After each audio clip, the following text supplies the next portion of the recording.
બનાસકાંઠા અને બનાસકાંઠા જિલ્લાના મુખ્ય મથક પાલનપુરમાં આવેલ જિલ્લા પંચાયતની જે બિલ્ડિંગ છે આ બિલ્ડિંગ જર્જરિત હાલતમાં છે, જેના કારણે જે ફરજ પરના જે કર્મચારીઓ છે આ કર્મચારીઓનો જીવ તાળવે ચોટ્યો છે. કારણ કે આજે સ્લેબ ધરાશય થયો અને આખરે ધડાકો થયો તેની વિગતે વાત આ વિડીયોમાં કરવી છે. વૈષ્ણવજન તો તેને કહીએ જે પીડ પરાઈ જાનાને રે. નમસ્કાર, હું છું દિનેશ ઠાકોર. નવજીવન ન્યૂઝમાં આપનું હાર્દિક સ્વાગત છે. વાત બનાસકાંઠા જિલ્લામાં આવેલા જિલ્લા પંચાયત જે કચેરી છે આ કચેરીના મકાનની છે.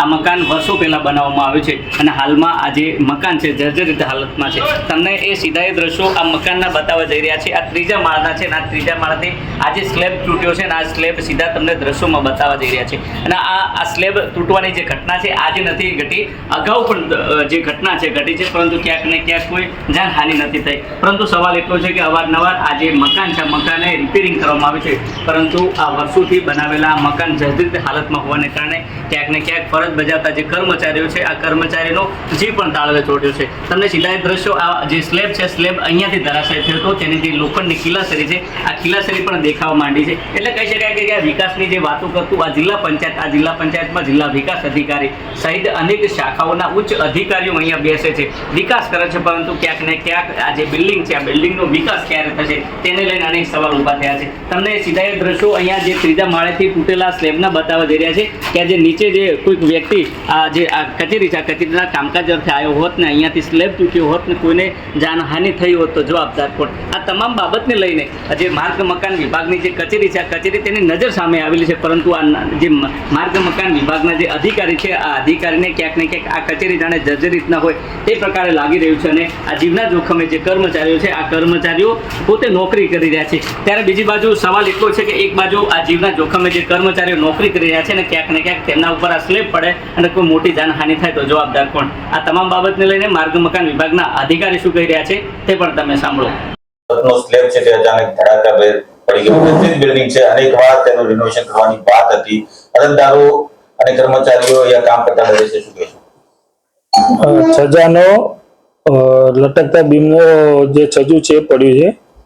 સ્ટ્રક્ચરલી કોઈ એવું મેજર ડેમેજ નથી અને જે બીજા જે પણ હજી આવા વીક પોર્શન હશે અમે 1-2 દિવસમાં ટૂંક સમયમાં એને તોડીને સરખા કરી દઈશું. અત્યારે જે પ્રકારની સ્થિતિ સર્જાઈ છે, સ્લેબ પડ્યો છે, કોઈ જાનહાનિ નથી, પરંતુ કોઈ જાનહાનિ થઈ હોય તો જવાબદારી કોની?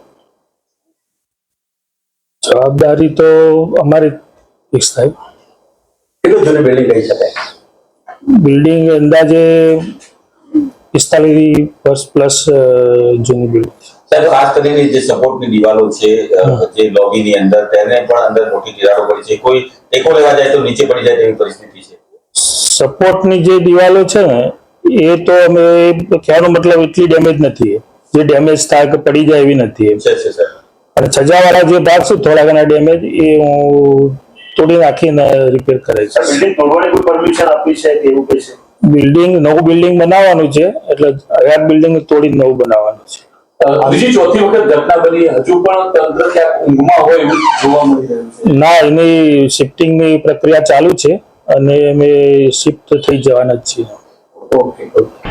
તમે જો તે પ્રકારે અધિકારીએ કહ્યું કે આ જે મકાન છે મકાનમાંથી અહીંયાથી ખસેડવાની તજવીજ હાથ ધરવામાં આવે છે, પરંતુ સવાલ એટલો છે કે આ જે આ મકાન અહીંયાથી ખસેડાય અને અહીંયાથી જે કોઈ જાનહાનિ થાય તો જવાબદાર કોણ? આવનાર સમયમાં આ તમામ બાબતને લઈને કેવી કાર્યવાહી કરવામાં આવશે તે તો આવનારો સમય બતાવશે. દિનેશ ઠાકોર, નવજીવન ન્યૂઝ, બનાસકાંઠા.